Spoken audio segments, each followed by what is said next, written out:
So they're still trying to track down Mark Bourrie, who I suspect, I don't think he's at home. He's at an event promoting his book.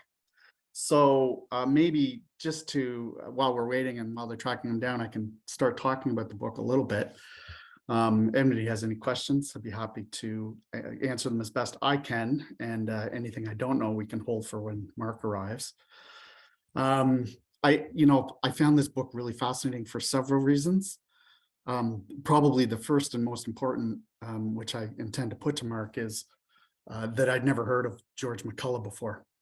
And the book that we're looking at today is Big Men Fear Me, which is the fast life and quick death of Canada's most powerful media mogul. And George McCullough was an important figure in Canadian media and history through the 1930s and the 1940s, in particular into the 1950s. So having never heard of him, his name lives on in the call letters in the name of the Globe and Mail, which have his initials, and deliberately so. So, I thought that was pretty fascinating as well. It was a different time back then, the 1920s and 1930s and 1940s. And we see how different Canada was, how different Toronto was back then. But we also, I think, get an interesting contrast with some things that we see in today's culture. So I'm writing a book that covers roughly the same period right now.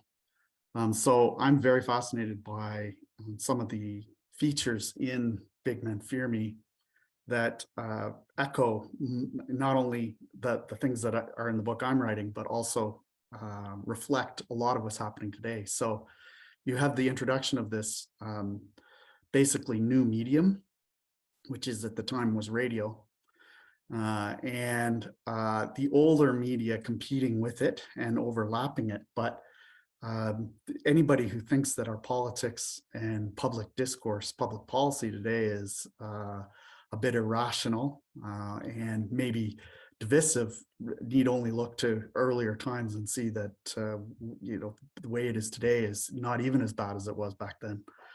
So that's one of the fascinating things that I'm hoping Mark will talk to us about when he gets here. It's true that radio was the big one. The other movement that was took advantage of both radio and newsprint, but radio in particular, was the populism movement.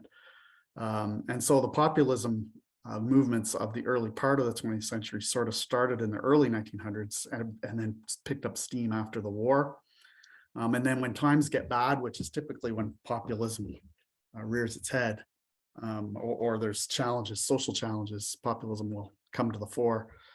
We see people popping up as potential leaders who appeal to populist sentiments, often offering quick solutions, what seem to be simple solutions to often very complex social problems. So we see that in the 1920s and 1930s and 1940s. And of course, the big one there is overseas, because it wasn't just Canada, but it was around the world that a lot of this was appearing. So these are some of the things that I'm hoping to talk to Mark about as well. When we talk about George McCullough, Mark will speak to the fact, I hope, about the fact that, not only had I never heard of him, I think most people probably have never heard of him. And that's because, in Mark's own words, his history was largely erased, in some cases deliberately so. And it was erased for various reasons, but it's always fascinating to find out, there's this big piece of history that fits in with everything else that we already knew, but we didn't know about it before. And so Mark's done us a great service by writing this book and writing it so well. You'll recall Mark, if you're still here, you'll recall Mark has come and spoken to us here before at County Reads. Mark was here in, I think it was 2019, when he came at Picton Main's branch, and he talked to us about his book, Bush Runner, which was the look at the life of Pierre Radisson, who of course founded the Hudson's Bay Company.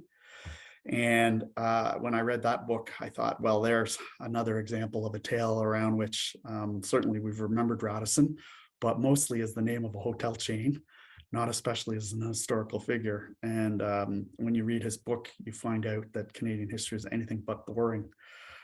It's a rip and yarn. And he came here for in the fall of 2019, and we interviewed him here, and he'd already had some exposure with CBC and a good Globe and Mail review of his book, Bush Runner. And then he went on subsequently to win the Charles Taylor Prize in Nonfiction. So I'd like to think that we here at Picton and through the book lovers of County Reads and others who involved in literature here in the county did their part to kind of promote Mark in his winning of that award. We certainly recognized it before they did in terms of how good it was. So that's great to see. But in this book, so he follows on with his tale of Radisson, and this book is another look at Canadian history, this time not in the 18th century, but in the 20th century. And he picks up the story of, in the United States, they have this tradition of rags to riches stories, and they call them Horatio Alger stories, right? Bush Runner is sort of like that, in the sense that there's this person who is basically someone from southwestern Ontario, the London area, is not particularly well off. He's hardscrabble. He's not particularly well educated. He leaves school in 2014. Well, it looks like we've got Mark on the line, so maybe I'll get him to tell you about it. Hi, Mark. Hi. Thank you so much. I just was hunting for the Zoom link. Yeah. And I finally found it, buried in an email. This is Lake St. Clair behind me. I'm in Windsor, talking on the phone, literally. So yeah. So we're talking about the Big Men Fear Me, and like the Radisson book, it's very much a rags to riches story, though Radisson ends up back in rags again. Rags to riches. Yeah, with Big Men Fear Me, we're talking about a guy who sort of goes from nothing to having we lost you, Mark. Huge amount of power in Canada, media power, political power, at a time when Canada itself is being seriously transformed, and in ways that we would see now as modern Canada. And that was one of the attractions of writing about George McCullough for me, was that I could tell the story of the sort of last version of Canada that ends in the 60s.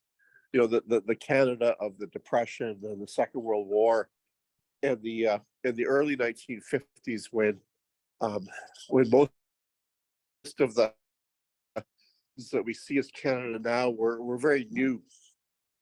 And I was walking to a quieter spot, and doing it through characters, because I think that's the best way to explain a story, is through people. People are interested in people.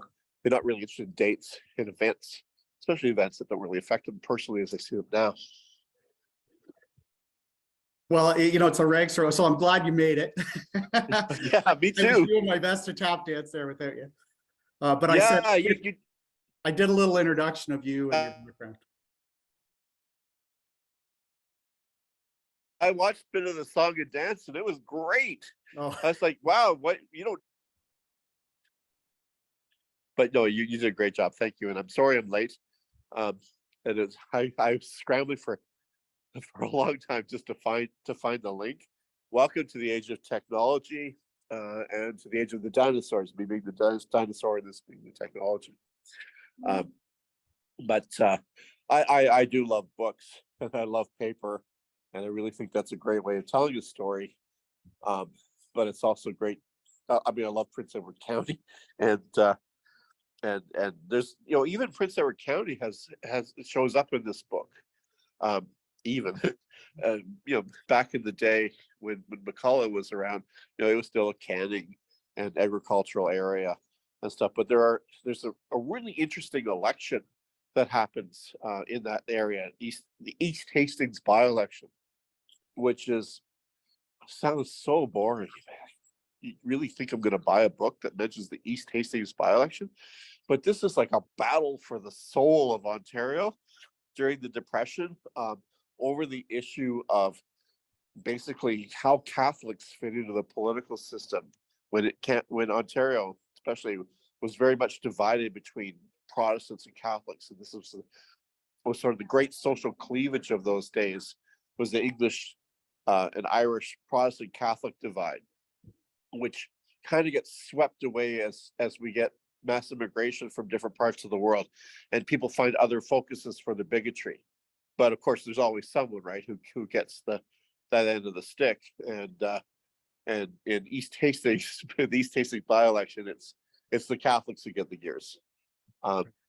So really, what this is, in a lot of ways, is a history of Ontario as it was in the days of our parents and grandparents, and for younger people, great grandparents, and how these really bizarro characters like Mackenzie King and Premier Mitchell Hepburn and George McCullough, the founder and owner of the Globe and Mail, are sort of the Elon Musks and the Donald Trumps of their time, and are running a country that we now, it's explained to us these days as this, solid early Canada, well managed, stuff, and then you read the book and you realize that it was always thus, right?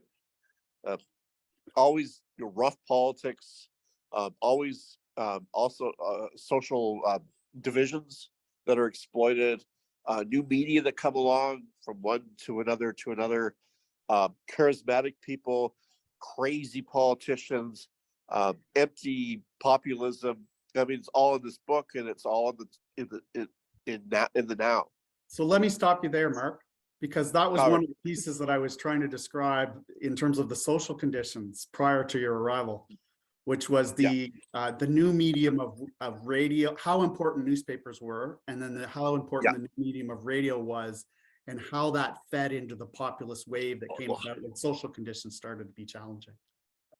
Well, it's as Marshall McLuhan said, radio is a hot medium, and newspapers are a cold medium, and McCullough, who bought the Globe and the Mail when he was 31 and made them into the Globe and Mail, realized the power of radio, because in the States you had people like Charles Cochran, the radio priest, and there were Father Charles Cochran, that's right.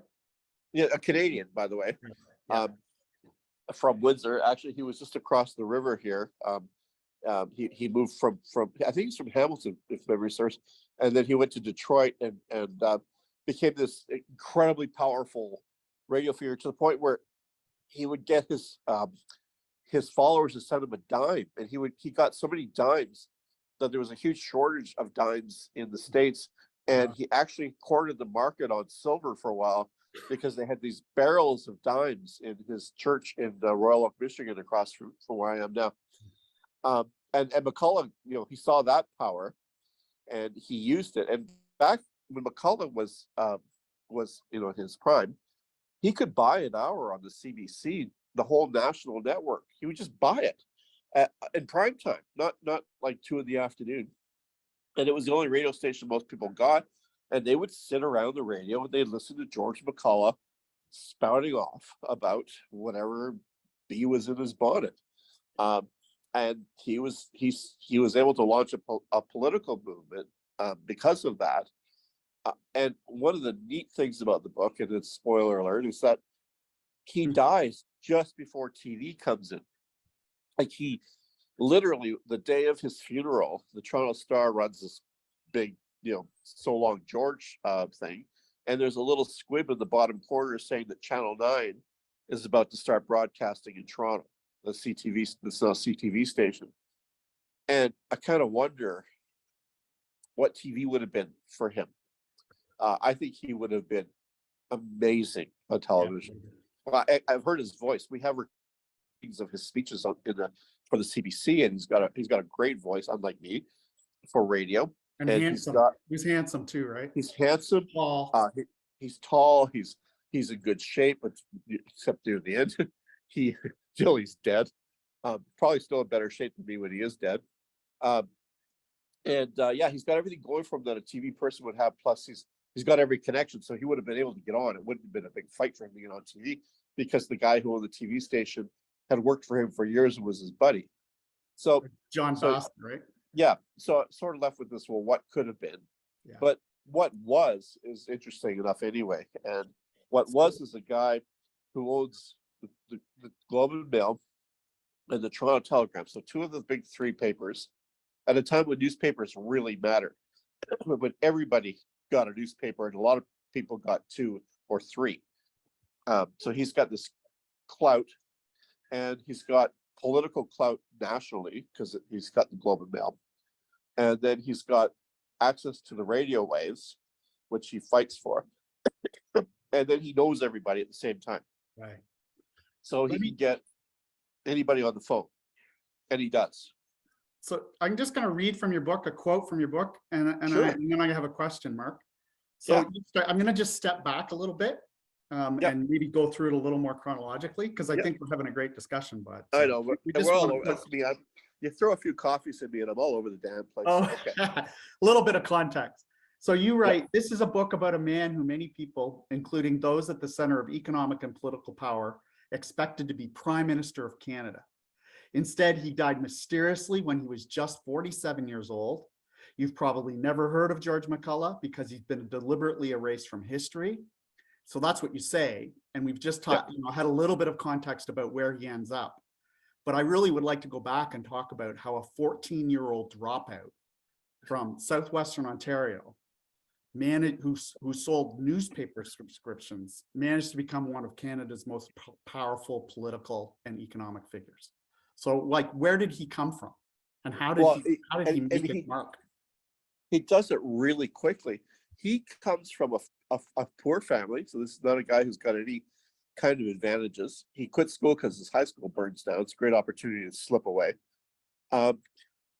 There's a real Oedipus thing happening. His father was a labor organizer and got fired from all these jobs. London was a small town where he came from, and the local employers had his number. And McCulloch has this insane level of ambition and just has no belief that it can't be satisfied. So at 14, he wants to be a Globe and Mail reporter. He goes to work in a bank for a little while. He doesn't like that. Then he goes to Toronto and he sees the owner of the Globe, and he says, I want a job. And they go, no. And they give him a ticket, a pass to the CNE for the day. And then he got a job. They gave him a job selling subscriptions. So he just traipses up and down these country roads in the ass end of Ontario, selling subscriptions to these farmers. Sometimes betting that he can plow a furrow better than them because he's got a real thing for it. He was insanely good at this, right? He was very good.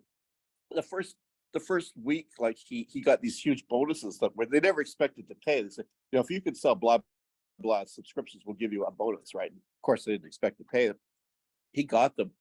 He was making a lot of money as a kid, just knocking on farm doors. Now, how much money would that be in today's money? Like, I was trying to figure it out, Mark. I think he was probably making around 100,000 in today's money. 16-year-old. A 16-year-old, and he's going through the country. He's never given any spots in the city, and so he's going farm to farm, and each farm is pretty far apart. It took him a while, but he figured out that he could ride with the mail carriers. The guys who, but now they go in their cars and they. And he figured he did a deal with them that they would get a little of each subscription. That always existed, but they into it. So they would introduce him to the farmers and stuff. So he went from being walking these roads and selling to being the regional guy. Then he came up with this idea of the Child Safety League, which is basically there's lots of political people in Prince Edward County. Some are good, some are quite stupid, but anyway, came up with something called the Child Safety League, which was basically a data mine. So the people would clip out a coupon and give their name and address and send it to George McCullough, and send them some crap in the mail, a little child safety league badge, and don't jump into raging rivers and don't set yourself on fire kind of advice. It ends up all of their names and stuff. And this is such a successful data collection that newspapers all across North America pick up on it. And he does this twice in his life. Once is with the Child Safety League, and the second thing is with what he called the Leadership League when he's in his 30s, and he wants to populist movement. And in the Globe and Mail, there are 2 coupons every Thursday. Clip one out, send it to him. Clip the other one out and send it to your MP. And so, he is able to collect a huge amount of information. So he succeeds at selling subscriptions, but he never really gives up on his dream to be a Globe and Mail reporter. Yeah, right. A Globe reporter. Yeah. Yes. Oh, sorry. That's right. He's not a Globe and Mail yet, but Globe reporter. Yeah. So he's 24, I guess, when he gets the job at the Globe. Right. And they cut his pay in half because they're making so much money from him selling subscriptions. Yeah, they couldn't afford to pay him that kind of money as a reporter. So that gets a bit, that starts him off on a bad foot with his employer at the start. That's Jaffray, is it? Jaffray, yeah. This is a very stodgy family. The father was a senator, and the son wanted to be a missionary, but inherited the paper and just felt stuck with it. And the paper was not that good. And people say, they talk about the Globe and the Globe, Van, the Globe Now, and the Brown of the Globe and stuff. By the 1930s, it was a pretty moribund paper.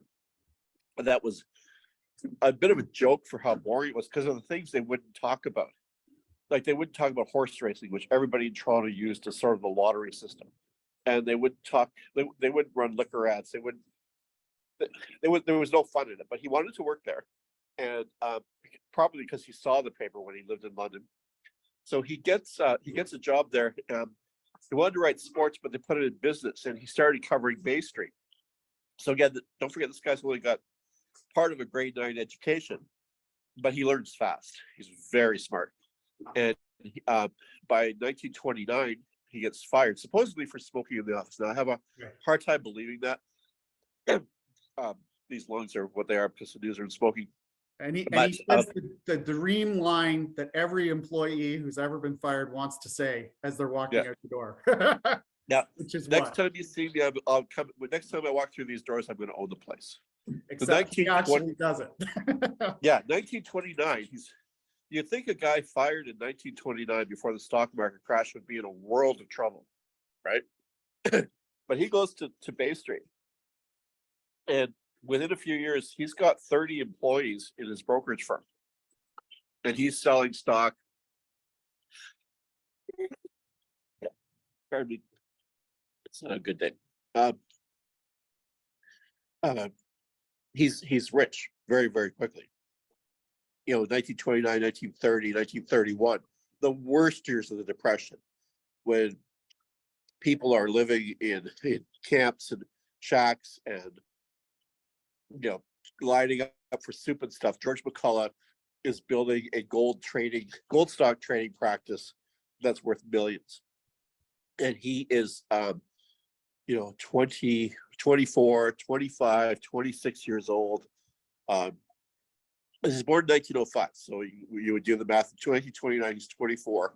But by the time he buys the Globe in 1936, he's 31 years old. Right. So and he's come from nothing. He's not using his family's money or something. Now, where he gets the monies from is interesting, and I'm not going to give too many spoilers in the book. Okay. Some of it's his own, but there are a lot of screwballs in this story.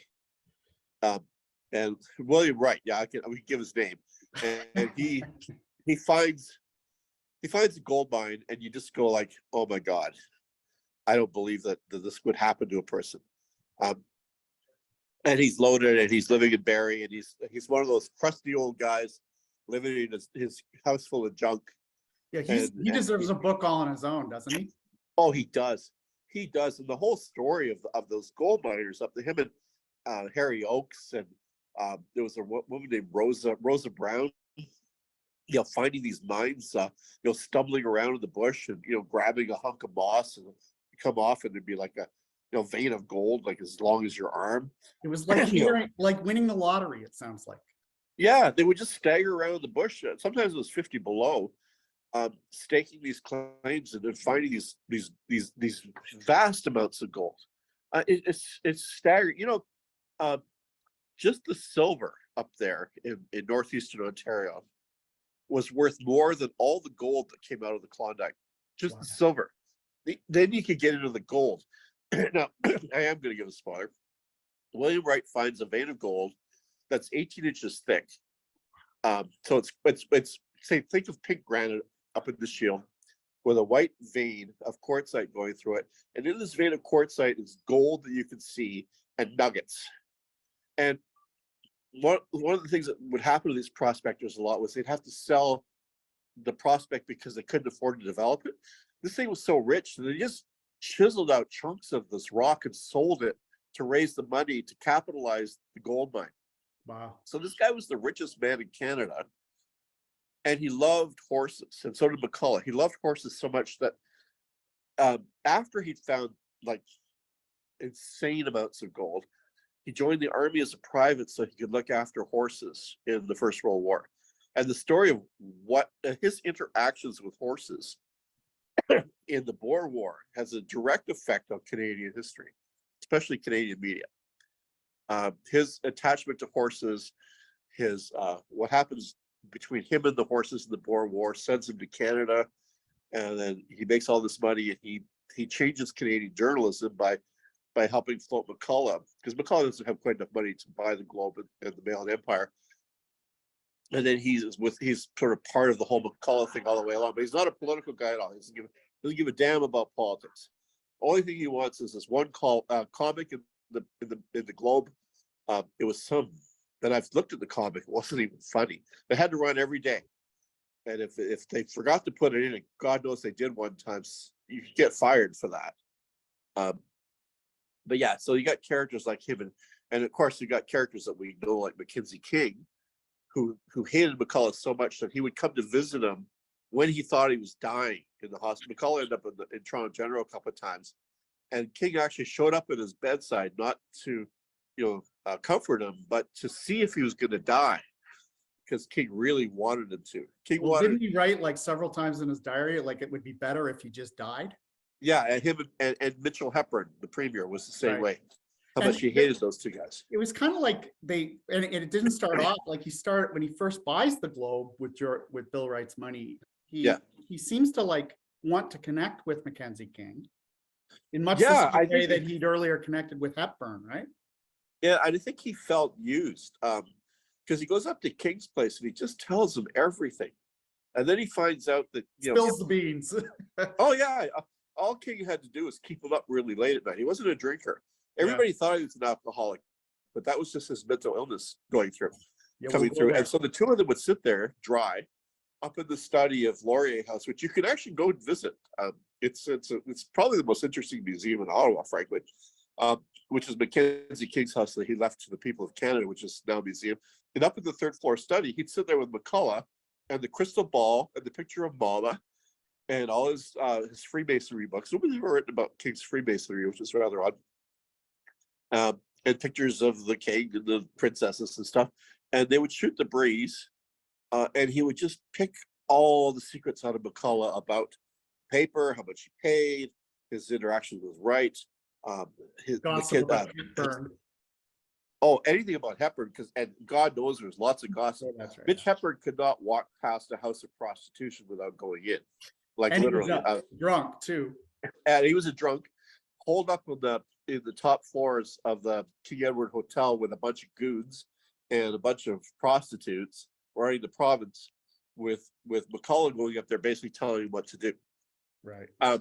Now we think of our politicians today as being colorful and extreme and everything. The Trumps and the Fords got nothing on Mitch Hepburn.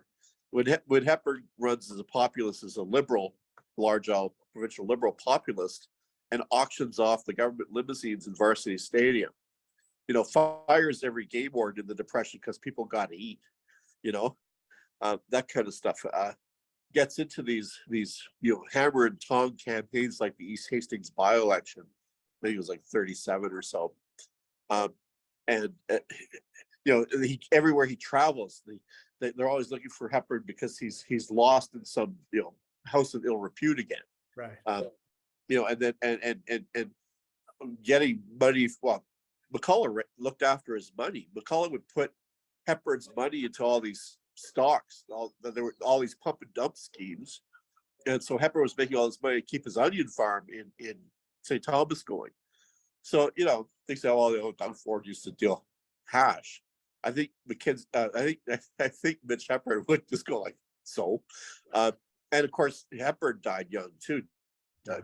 These guys were they were like meteorites. They just flashed through the sky, and by the time they're in their early 40s, they're dead men. Like they're dead men walking. So Hepburn has the full support of McCulloch, and both McCulloch, I think more than Hepburn, but they seem to have this idea that they were going to get rid of political parties. Yeah, they had a deal in Ontario after the General Motors strike. So that's 36. I've got the book in front of me, but 36. I'm pretty sure it's 36.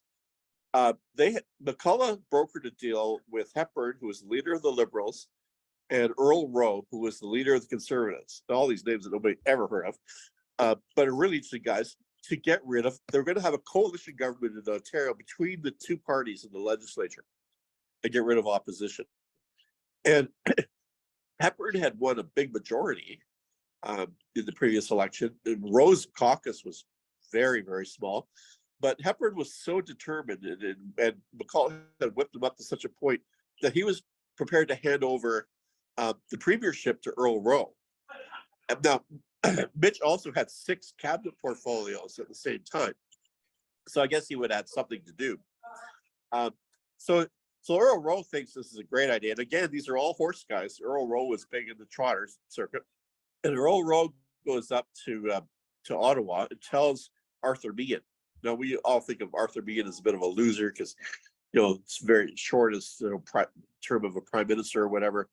But he was a very intimidating guy. So Earl goes up to Ottawa, tells Meighen this great plan, and basically Meighen grabs him by the feet and shakes something into his head that resembles a brain. I said, "You cannot do that. You can't." And it sends Earl Rowe. Earl Rowe was a member of the federal parliament while he was the opposition leader at Queen's Park because he hadn't won a seat. So he goes back to Toronto and he breaks the news to Hepburn, sad news. And then the Toronto Star found out about the deal, and they all lied and said it didn't happen. Right. Oh no. But it did happen. They totally had a deal to get rid of party politics in Ontario. Not only that, they had part of the deal was that the Liberals would secretly finance the Conservatives in the next provincial election. It's just cuckoo bananas, right? And, so I mean, McCulloch has this fascinating interest in politics. He has ideas. They are a bit off base. A populist is one way of putting it, a little bit unhinged another way. Psycho is another, Yeah. And you've mentioned that he starts buying up time to give radio addresses across there nationwide. And you've kind of mentioned it, but sort of what effect does all this attention and focus on politics and the stress of running, this very big newspaper, how does that affect him personally? He cracks up.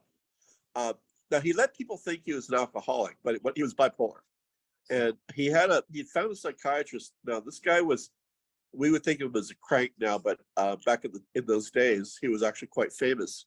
A guy named Kennedy, and Kennedy was in Manhattan and ran a lot of the psych departments in one of the big hospitals, and he didn't believe in listening to people talk about their moms. No, certainly McCulloch's relationship with his mother is fascinating. So McCulloch would go down there and get a secret apartment. The Globe and Mail had a plane to fly him down. He would get shock treatments, and then he'd be back in Toronto a few days later, back in the paper. So yeah, it's funny because the book I've just written has another guy who cracks up every time things get really stressful. So he has this is this is an ongoing problem that he has to hide. I mean, if it ever came out that he was what they call manic depressive back then, it's all over for him. Yes. I think Bill Wright, his money man, wouldn't have cut him loose, but he would have lost the paper, and they would have just said, "Oh, McCullough's nuts." That's how they would have dismissed him. I'm writing a book, about Richard Nixon right now, and the doctor that was treating Nixon from the late 40s onward says, he was also from New York, says it was easier to be a murderer than it was to have a mental illness back then. Oh yeah, yeah. At least people would understand homicide if it was, Jol's husband or whatever. But to say that, so yeah, this McCullough, it really bugged him that people thought he was a drunk, but he could never explain what was really going on with him. He wasn't on drugs. It wasn't like they gave him a lot of tranquilizers or something.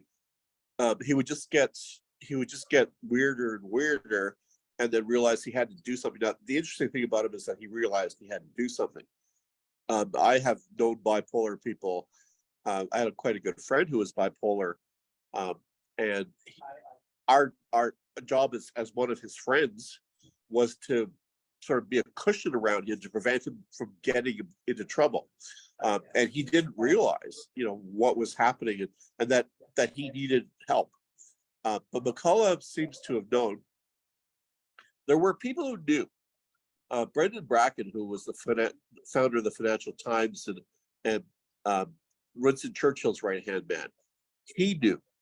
When you read the book near the end, Bracken is mentioned, and he talks about McCullough and his death. And so he knew Churchill knew. And this is the altitude that McCullough worked in. Like, he knew Churchill, he knew Bracken, right. He knew Beaverbrook, he knew McCormick in the States. He was at a level of power that is only comparable to somebody like Elon. Well, I don't even think Elon Musk has that kind of power and access. I don't think anybody can ever have that again, maybe. But they knew that McCullough, they knew that he had problems, and when he died, Bracken at least understood what happened. Said that it was a blessing in a way that he was finally out of his pain. Right. And so, I mean, there's this level of conflict that McCullough starts with. He eventually dumps Hepburn, and then he starts, conflicts with King, and it's him and Conn Smythe and John Bassett, right? All these great names from Toronto Canadian history. He becomes owner of the Toronto Maple Leafs. Yeah, McCullough had a piece of that too. Yeah. So he has his finger in a lot of pies. He has these national broadcasts. He has this thing you've mentioned called the Leadership League. Sorry, what were they trying to do with this? So what did Mackenzie King think they were trying to do with all of this? Well, Mackenzie King thought they were trying to get him out, which is probably true. Certainly during the war they were. The whole conscription crisis has to be seen through the lens of the faction at Maple Leaf Gardens that wanted King out, which it rarely is. Though Douglas Hunter did write a book on that in that vein. What did they want? That was the biggest problem. That was the problem with all of them, is that they wanted power. They talked a good fight about people and democracy, and they wanted smaller government and all of the slogan things. But to say, well, what would they have done? And I just gave a talk today about that. I said, when people talk about, we need a smaller government, like McCullough did, or George Drew or whatever, they say, what are you going to cut? You're going to cut old age pensions? Well, no, can't do that. How about the military? No, can't do that. Okay, well, now you've got rid of, that's like 70% of government spending. So we're going to cut the post office. How about we cut the meat inspectors? Oh, Jesus, you can't cut the meat inspectors. What are you going to cut, right? There's this myth that there's this huge bureaucracy sucking the marrow out of the country. And there is a big bureaucracy, but it's not what the government spends all its money on. Right. And so when they had all these things, and why the Leadership League falls apart right before the war. I mean, we're talking like literally So you got Christmas of 38, 39, and the war starts Labor Day. So say the winter, the spring, the summer. And this leadership league goes through the winter and into the early spring. And then McCulloch blows a gasket and has to go back to New York. And his horse wins the King's Plate when the king is here a few months later. So, Archwork. So they had everything they needed for a political movement. But then when people said, well, what do you want to do? There was never a solid, clear answer. This is something that bedevils all opposition politicians, right? Like to this day, I got point fingers or whatever, but very rarely do opposition politicians have anything but gripes. And you can get elected on gripes, but then you have to govern. And McCulloch couldn't quite get elected on gripes either. And by the time the election of 1940 rolls around, we're at war, and there's no way that the government's going to change. They're not going to throw Mackenzie King out at the beginning of the war. I mean, the guy has fantastic luck because he calls an election between the beginning of the war and the time that we're losing it, which is in the spring of 1940. He calls it before the Nazis invade France. Right.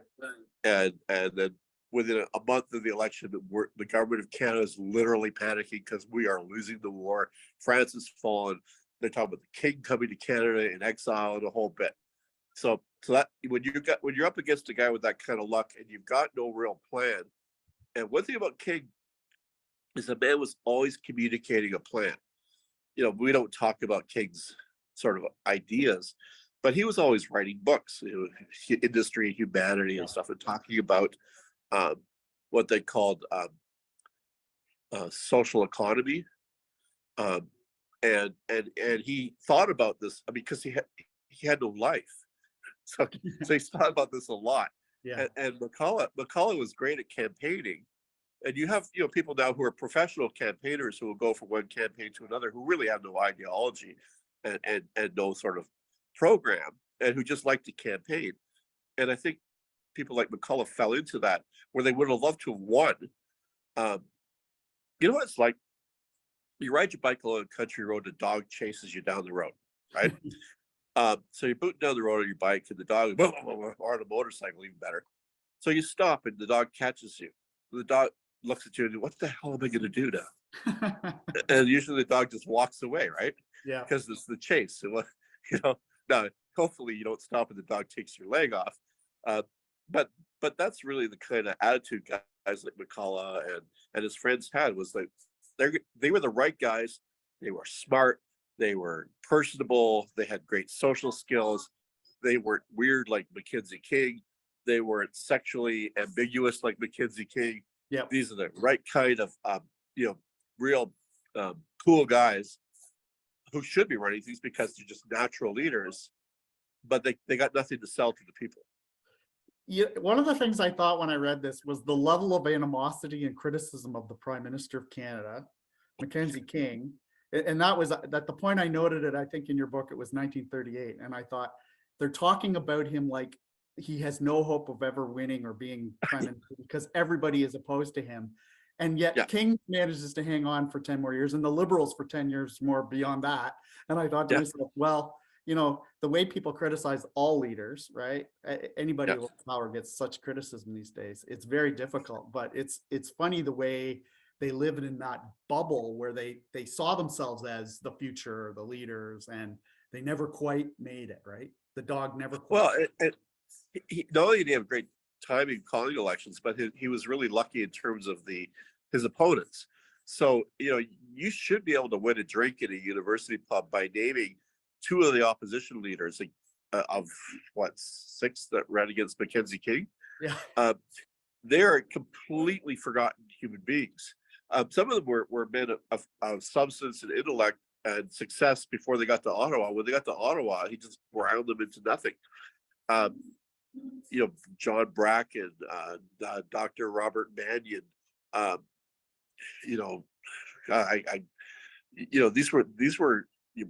these were smart men, but they weren't, they couldn't beat King. And I think in a lot of ways, Justin Trudeau has had the same kind of luck in terms of the quality of the people who ran against him. Like if Justin Trudeau run against Pierre Trudeau, you have to clean. But he ran against Andrew Scheer, who's just, I mean, I know Andrew Scheer. He's a vacuous, empty suit. Then he ran against, um, wow, he ran against, what's his name? I want to say Kevin O'Leary for some reason. The last guy they got rid of. Yeah, right. Yeah. It'll come to us. Yeah, it'll come to me. It's just having a seniors moment. Right. But he, it runs against another guy who O'Toole, who is a personable guy, but all of a sudden he has no principles and no platform and nothing to offer again. And now he's got Polyev. Now there's never been anything like Polyev in recent history. I'm not quite sure. I am a betting man, but I'm not very good at predicting political outcomes. But I got a feeling that he might still be having this kind of great luck. And Mackenzie King had that luck all the way through. Yeah. And then he also had a poker player's ability to size up the guy across the table. And when I say guy, it's not because I'm a 66-year-old sexist.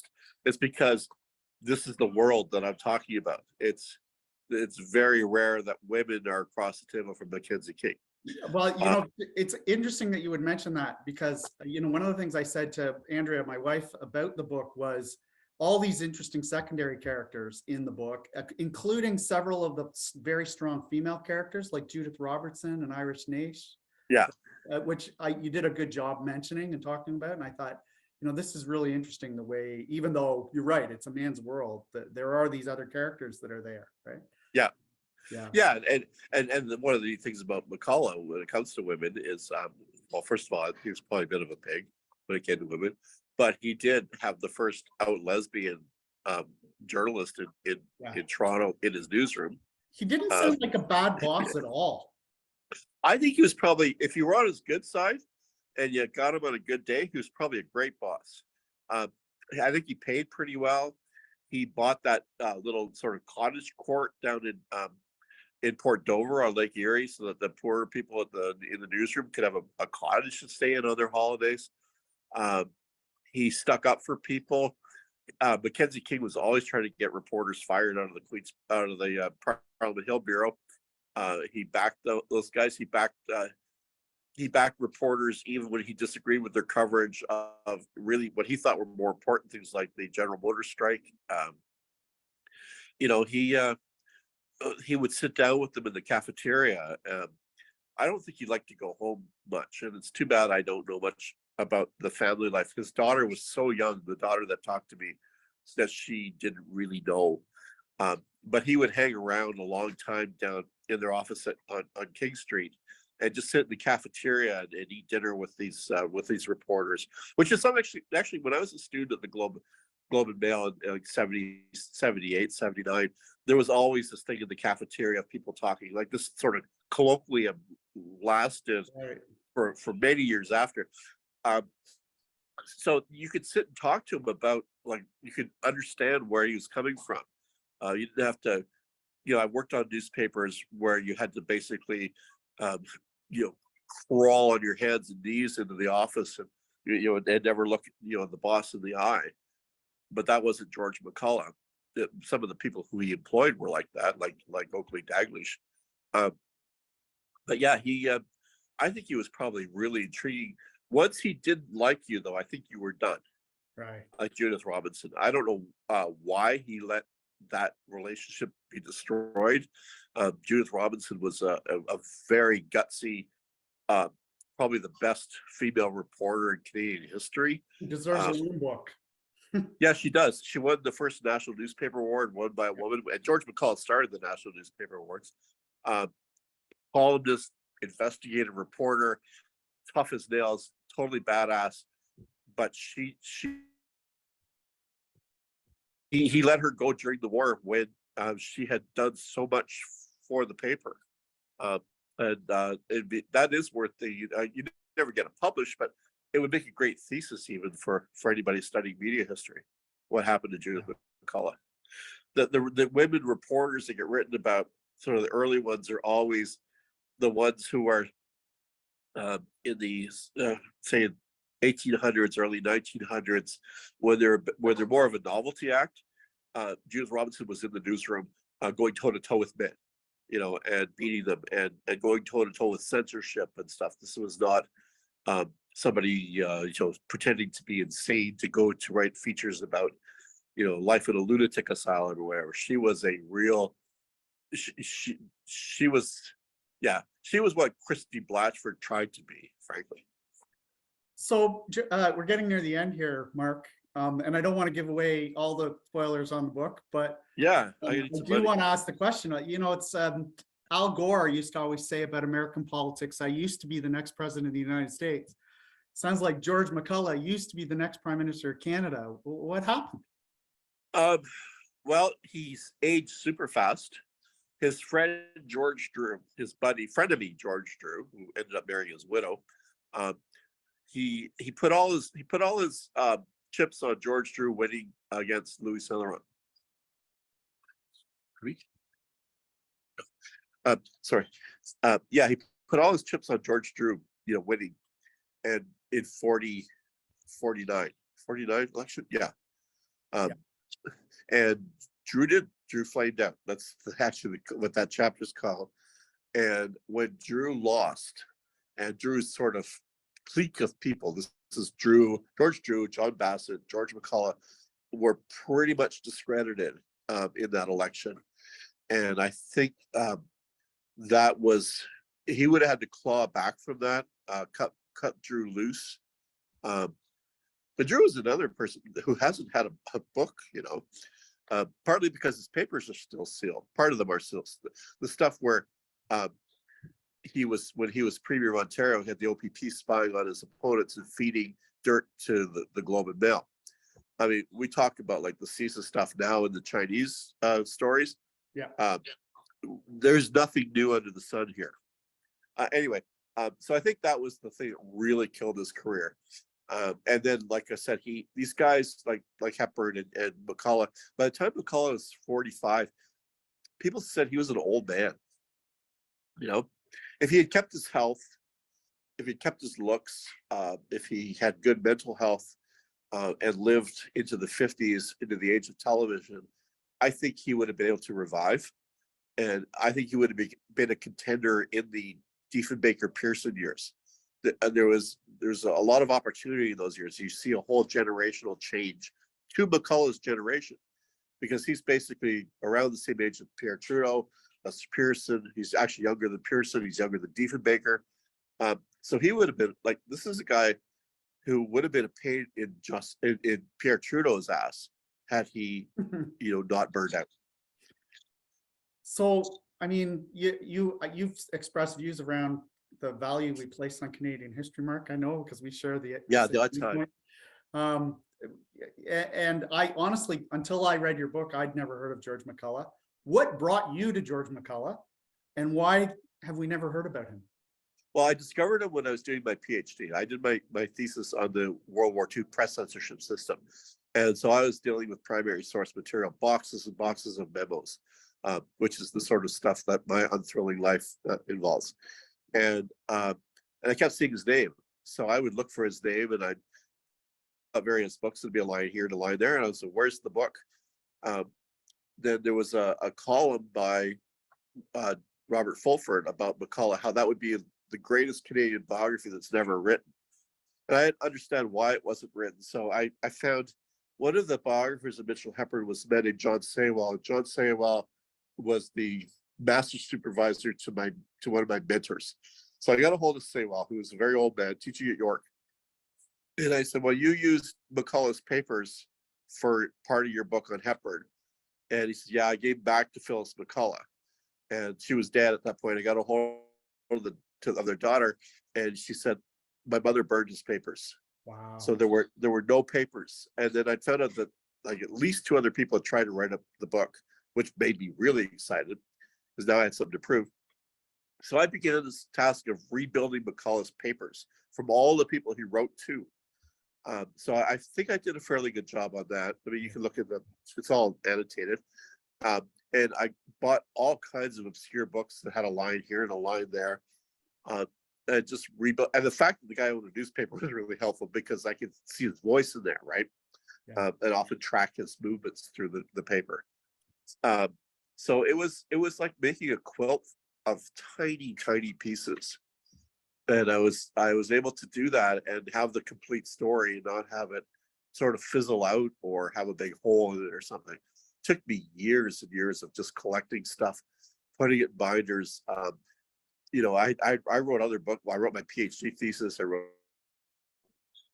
Stephen Harper's media control stuff in 2015. I wrote a book about ISIS propaganda, how that worked in the recruitment, all the while solving the McCullough stuff away. And then I did I pitched the Rasmussen book years ago. That came back to me. Would you like to do the Rasmussen book? Yeah. But I got this other book. It was always, please take this other book. And we knew it would never be a huge seller because we have very celebrity driven culture, but I at least wanted to be able to fill that gap in Canadian history. And so I did.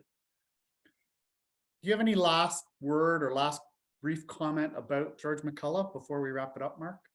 Yeah, I want to say that when you buy a piece of fiction, you give a chance to the protagonist in the piece of fiction, even though that's an imaginary person that you've never heard of them. So when people say, well, why should I care about McCullough? Well, look at the book as a story. It is nonfiction, but I wrote it to be read. I wrote it to be read to explain a lot about who we are, how we got to be here. So give old George a chance. And I think you'll find him as intriguing as I did. I always found him interesting. I never got to a point where I thought, I don't want to know any more about this guy. We all have like these kind of people in our lives, sometimes close, sometimes they just sort of go by us in life. And we always wonder how they tick. And I think I explained it in this part. Well, Mark, I want to thank you very much. You've done a really great service for us here in Prince Edward County and County Reid. So I really appreciate the time you spent with talking to us today. My apologies for being late. It's just I'm all thumbs when it comes to finding things in my phone and stuff. And thank you so much for inviting me. I'd love to come back. I have a new book coming out next year, and maybe we could do it in person again. I'd love to be back in the county. Yeah, we'd love to have you.